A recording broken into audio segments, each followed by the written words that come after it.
এই ম্যাচে তো আসলে কুনিয়া ভিনির মতো প্লেয়াররা দারুণ ইম্প্যাক্ট ফেলেছে, বাকি প্লেয়াররাও দারুণ ইম্প্যাক্টফুল ছিল, কিন্তু পরপর 3 ম্যাচেই কিন্তু আসলে ম্যাচ সেরা হয়েছেন ভিনিসিয়াস জুনিয়র। নেইমারের পর নতুন এক পোস্টার বয় পাচ্ছে ব্রাজিল, এমনটা বলতেই তো পারছি আমরা। অবশ্যই সেটা আমরা বলতেই পারি, ভিনিসিয়াস দারুণ পারফরমেন্স করেছে। তবে ভিনিসিয়াসের পারফরমেন্সের আগে আমার মনে হয় এখন সবচেয়ে বেশি চর্চিত ভিনিসিয়াসের যে গোলটা বাতিল হয়েছে সেই গোলের বিষয়টা নিয়ে আসলে দর্শক নিশ্চয়ই আপনাদেরও আগ্রহ আছে।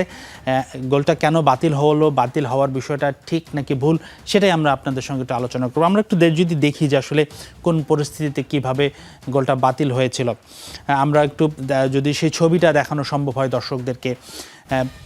আসলে রেফারি যিনি মাঠে ছিলেন, মেক্সিকান যে রেফারি, আমরা একটু ডিটেলে ছবিটা পেয়ে গেছি।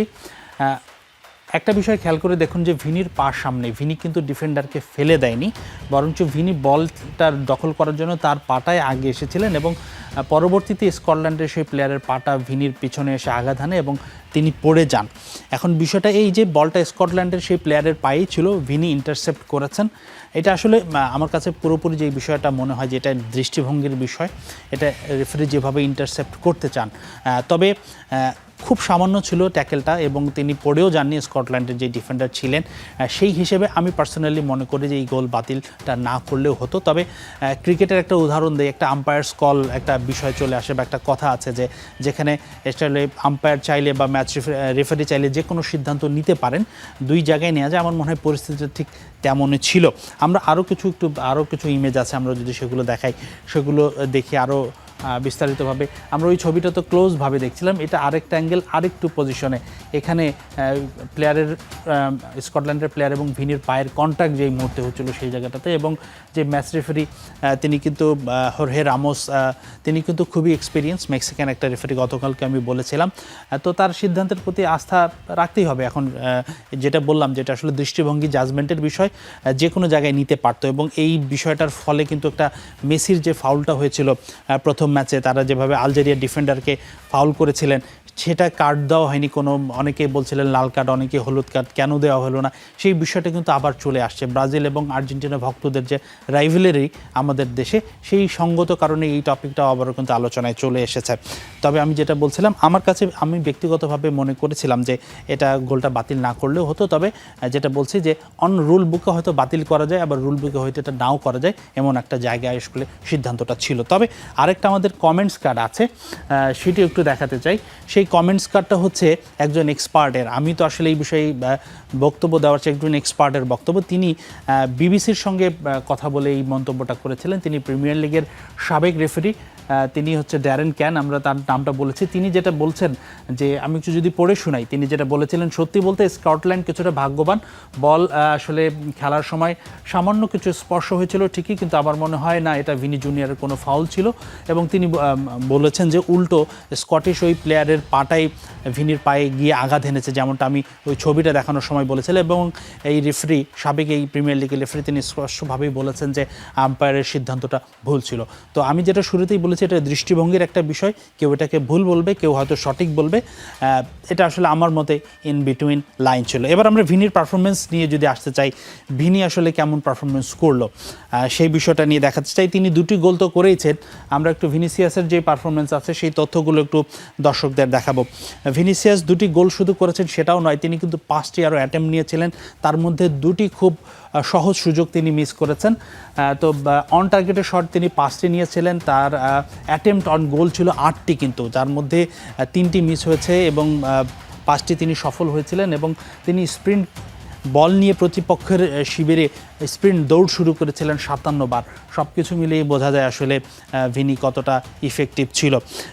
তবে ভিনি কিন্তু আরেকটা রেকর্ড করে ফেলেছেন, আরেকটা রেকর্ড করতে পারতেন। আমরা যদি যেই রেকর্ডটা করতে পারতেন মিস, সেটা হলো হ্যাট্রিক তিনি করতে পারতেন। তিনি তো 2টি গোল করেইছিলেন, 3টিও করেই ফেলেছিলেন অলমোস্ট, কিন্তু রেফারি একটা কার্ড বাদ দিয়েছে। এই কাজটা যদি তিনি করতে পারতেন, আসলে 58 বছর ধরে বিশ্বকাপে ব্রাজিলের কোনো প্লেয়ার হ্যাট্রিক করে না। লাস্ট পেলে করেছিলেন সবশেষ 1958 বিশ্বকাপে, তারপর থেকে আসলে কেউ করতে পারেনি। 68 বছরের অপেক্ষা, সেই অপেক্ষাটা ভিনির সামনে কাটানোর সুযোগ ছিল, কিন্তু পারেনি। তবে ভিনি একটা তালিকায় টপে চলে এসেছেন, সেটা হচ্ছে সর্বাধিক গোলে অবদান। ভিনি 4টি গোল করেছেন, 1টি অ্যাসিস্ট করেছেন, সেই হিসেবে 5টি গোলে তার অবদান আছে। লিওনেল মেসিরও 5টি গোলের অবদান আছে। অবদান বলতে লিওনেল মেসি ডিরেক্ট 5টি গোলই করেছেন। ডেনিস উনদাফ তিনি জার্মানির স্ট্রাইকার, তিনি 3টি গোল করেছেন, 2টি অ্যাসিস্ট করেছেন। তিনি এই 3জনে আসলে 5টি গোলে অবদান, তারা 3জনে যৌথভাবে শীর্ষে, এবং কিলিয়ান এমবাপে এবং আর্লিং হ্যালান্ডের 4টি করে, এছাড়া সুইজারল্যান্ডের ইসাক তিনিও আছেন 4টি। তো এরাই হচ্ছে টপ গোলে কন্ট্রিবিউশন করা। তো সব কিছু মিলে আমার কাছে মনে হয় ভিনিসিয়াসের পারফরমেন্সটা দারুণ ছিল। নেইমার পরবর্তী সময়ে যে ভিনিসিয়াসের হাতেই ব্রাজিলের পোস্টার বয়ের ব্যাটনটা উঠতে যাচ্ছে, সেটা কিন্তু এখন বলাই যায়। একদমই তাই। হাসিনুর, প্লেয়ার যারা বাকিরা ছিল তাদেরকে আপনি কি পরিমাণ রেটিং দিতে চান সেটা যদি একটু জানতে চাই। আমি পার্সোনালি যদি বলি, আমার কাছে রায়ানের পারফরমেন্স খুব ভালো লেগেছে। রাফিনিয়ার জায়গায় তিনি খুব ভালো পারফরমেন্স করেছেন। সেই সাথে আমার কাছে লুকাস পাকেতার পারফরমেন্সও ভালো লেগেছে। আরেকটা ইম্পর্টেন্ট মেনশন, গ্যাব্রিয়েল মাগালাইশ যে ডিফেন্ডার আছেন, তিনি কিন্তু দারুণ পারফরমেন্স করছেন। মার্কিনিউস কিছুটা শেকি মনে হচ্ছে, কিন্তু তিনি ভালো পারফরমেন্স করছেন। তবে আমার কাছে মনে হয় যে আমরা যদি ভিনিসিয়াসের পর দেখি, সবচেয়ে সেরা খেলোয়াড় ছিলেন ব্রুনো গিমারেশ। আমরা একটু দেখাতে চাই কেন আমি বলছি গিমারেশ ভিনির পর সেরা পারফর্মার ছিলেন। আমি আরও কিন্তু নাম কিছু মেনশন করে ফেলেছি ইতিমধ্যে। গিমারেশ 2টি অ্যাসিস্ট করেছেন, সেটা একটা ইফেক্টিভ বিষয়। এবং ক্যাসিমিরো যখন থেকে হোল্ডিং নাম্বার 5 হিসেবে, পিভিট হিসেবে খেলা শুরু করেছেন, তিনি কিন্তু প্রচুর স্বাধীনতা পাচ্ছেন, এবং নাম্বার 8-এর যে কাজটা, যে আক্রমণ এবং মাঝমাঠের যোগসূত্র স্থাপন করা, তিনি সেটি করছেন। তিনি মোট পুরো এই ম্যাচটাতে দৌড়েছেন 12.19 কিলোমিটার, অর্থাৎ কী পরিমাণ তিনি রান করেছেন। বিগ চান্স ক্রিয়েট করেছিলেন 2টি, পাস দিয়েছেন 45টি, তার মধ্যে 38টি সফল ছিল, সাকসেস রেটও খুব ভালো, এবং বল ক্যারি করেছেন 19টি। তো তার রেটিংও কিন্তু আমার মনে হয় ভিনির পরেই তিনি ভালো রেটিং পেয়েছেন। তো গিমারেশের পারফরমেন্স খুবই ছিল, খুব ভালো ছিল, প্রশংসা করার মতো।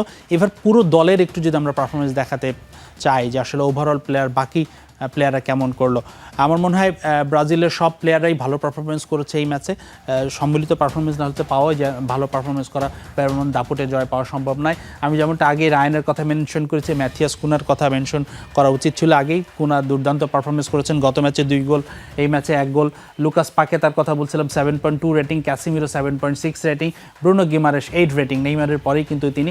এছাড়া মার্কিনিউস 7.4 এবং 8.1, ভিনিসিয়াসের পর 8.1 রেটিং গ্যাব্রিয়েল মাগালাইশের। তো সব কিছু মিলিয়ে এলিসন বেকারও কিন্তু 8.5 রেটিং পেয়েছেন। এলিসন 2টি দারুণ সেভ করেছেন, অন্তত 2টি গোল থেকে তিনি স্কটল্যান্ডকে বঞ্চিত করেছেন। সব মিলিয়ে ভিনিসিয়াস জুনিয়র টপ পারফর্মার। এরপরে বাকি যারা টিম ছিল, আসলে পুরো দল হিসেবে ব্রাজিল খেলেছে। তো আমার কাছে এই ছিল প্লেয়ার রেটিং।